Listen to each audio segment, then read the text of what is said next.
Hey, welcome back to the channel. Do you have a Nintendo Switch that's starting to overheat or has a noisy fan? Well, believe it or not, our beloved Nintendo Switch is going to be about 5 years old in another month or so. And because of its age, things like dust collection, hair, and even thermal grease getting hard and starting to become ineffective is a reality. So, on some of these older systems, they definitely need opened, they need cleaned, maybe a fan replacement, and some thermal grease replacement. So, if you stick around, we'll show you how to get that done.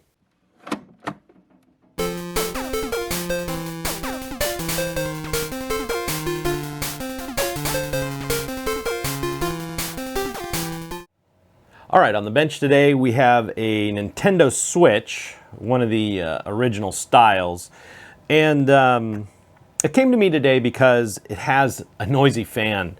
And the reason I decided to go ahead and make this video, although it's a simple procedure, it seems like I've been getting a rash of these in lately with either fans that are rattling and making noise or systems that are overheating. Those are generally just from dead fans. The fan's not too expensive, and like I said, the job itself isn't too hard. I was hoping, I had this running for a little bit, hoping that the fan would kick in, but since I'm not playing customers' games, I guess I can't really show you that, but I can still show you the procedure. So the first thing you want to do is make sure it's powered down completely. If you hold the power button, you get power options, and you can turn it off completely. And of course, we don't need the Joy-Cons. And we always check for games, Hyrule Warriors, and an SD card. And we'll pop that out and set it aside. All right, you've seen me pull apart the Switch a bunch of times. But for the most part, 2 screws in the bottom, 1 screw on top, Phillips. The center screw out of both of the rails, and 4 tri-wings. Oh, and don't forget the Phillips underneath. The fan kit came with a couple screwdrivers, and I'll list this kit below just for easy search if you need to find one. I'm going to go ahead and try to use the tools supplied, and we'll see what happens.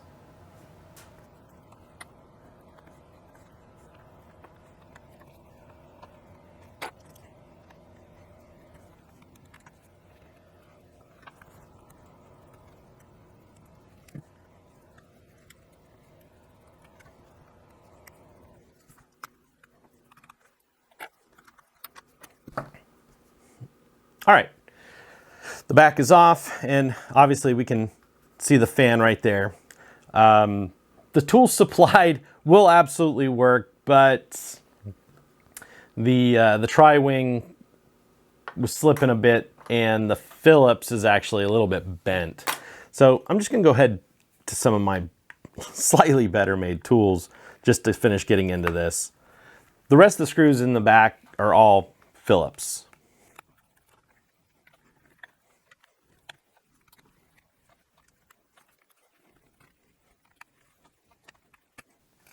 All right, so this gets us into the back. Now the fan is captured behind our heatsink assembly, but since we're dealing with, in this case it wasn't necessarily overheating, it was just a noisy fan, but if you're dealing with an overheating issue, then you're probably going to take this apart anyway, just so you can get some new thermal grease underneath it. And this is the same type of screw that was in the back, and there's 3 of them.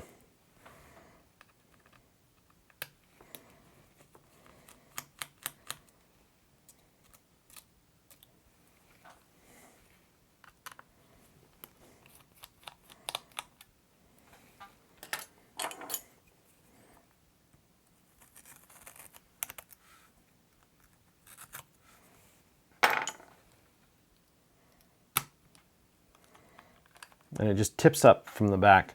Now this is a release model, and we're starting to see our thermal grease is getting hard. It's no longer a hunk of, it's not soft grease, it's going solid, which obviously will lead to overheating issues too. Easy way to deal with what's left is a little IPA and a cotton swab.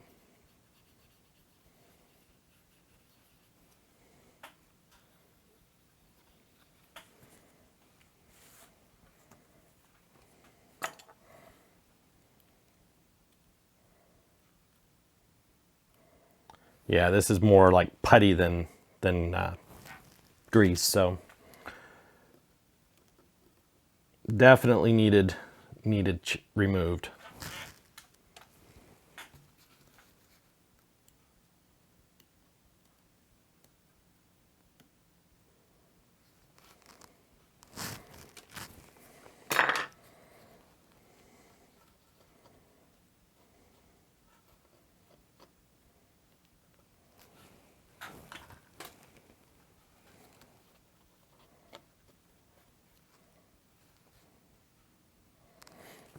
All right, it's all cleaned up. The fan itself is easy to deal with. There's 3 screws holding it. One is underneath the cartridge slot. And to be honest, all you have to do is lift this, but it's probably best to go ahead and remove the cartridge slot completely. Then you're just not putting any kind of unusual pressure on anything. And, you know, it's just a few more screws. It's not that big of a deal. The bail here is thin. I always use 2 fingernails right at the edge. And just lift it up. And don't try to pull that ribbon out yet. Just take the screws out. And these screws that are in the back have been all the same. And then the 1 FPC connector. Now when you lift this up, the ribbon will just slide right out. And you can set that aside. And now we can get to all the screws cleanly. Just looking at this, there are some rubber dampers in this fan that we're definitely going to have to transfer over. Now these fan screws are different. You know, they're meant for a little rubber compression ring. So they tighten down without clamping, and then allows the fan to float. And then finally, we need to remove, there's 2 connections right here. The one with the dark lead is going to be our fan, and the silver one here is actually the volume and the power buttons. Curved tweezers are usually the best for this one. And it just comes out. And we can get our screws.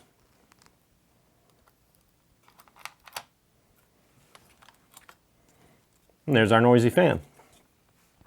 But like I said, we're going to want to remove these little rubber rings.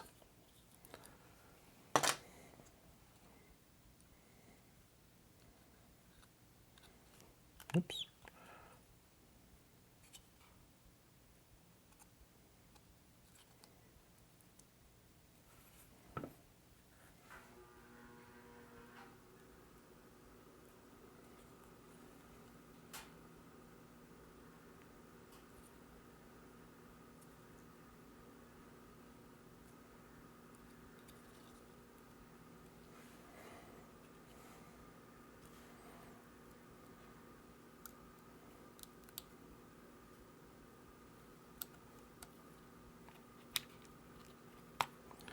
Fan's just going to sit right back down into where it came out. I slid the connector in first just to make it a little easier than trying to get it to line up.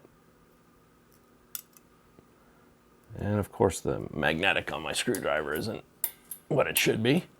I always keep a magnet over here on the microphone stand, or the microscope stand.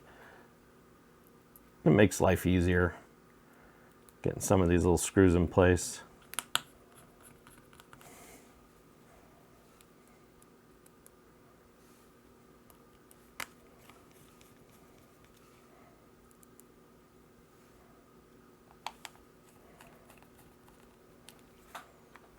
Okay, and we will double check this ribbon to make sure it's in position.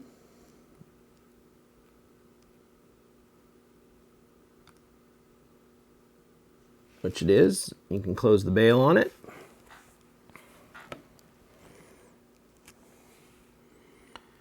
And then we can put our game slot back in. Ribbon in, 2 fingers, both edges of the bail. This bail, like I was saying, is a bit fragile, partly because of the length. If you try to pull it straight from the middle, chances are you're going to break that bail. So be careful, do it from the edges, and it will release every time. That will snap down into place. Put our little guard on.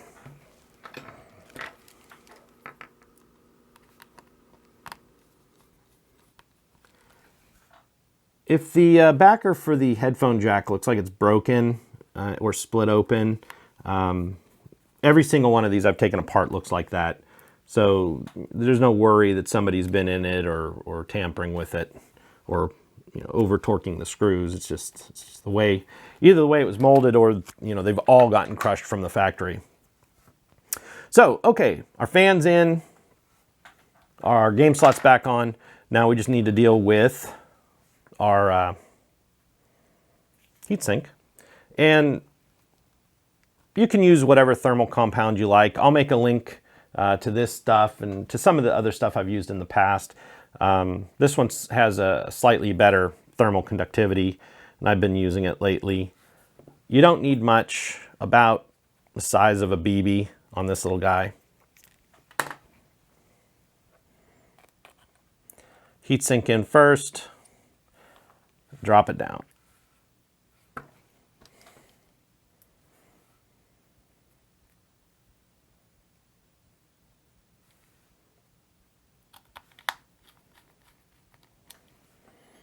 The only thing you should be aware of is there's the speaker wires right here. You just want to make sure it's not accidentally underneath one of the edges. Generally, they stay out of the way. But, you don't want to clamp it underneath. First of all, you could short the speaker, and you'll not have a good connection between the heatsink and the processor. So that pretty much takes care of everything inside. I'm going to go ahead and snap the back on, and I'll be right back. All right, we got our system all back together. For the people who are watching closely, you probably noticed I forgot to put the FPC connector back in on the cartridge slot. I noticed it just as I was getting ready to put the tin back on. So before you put the heat sink back on with the fin assembly, it's easier to snap that FPC connector on, with that out of the way. But since I just put the fresh thermal grease on it, it is possible to just reach in on the edge and gently push it down. Just be careful with the FPC connector. Essentially, it's a cup and a top connector. It doesn't line up perfect just the way it sits.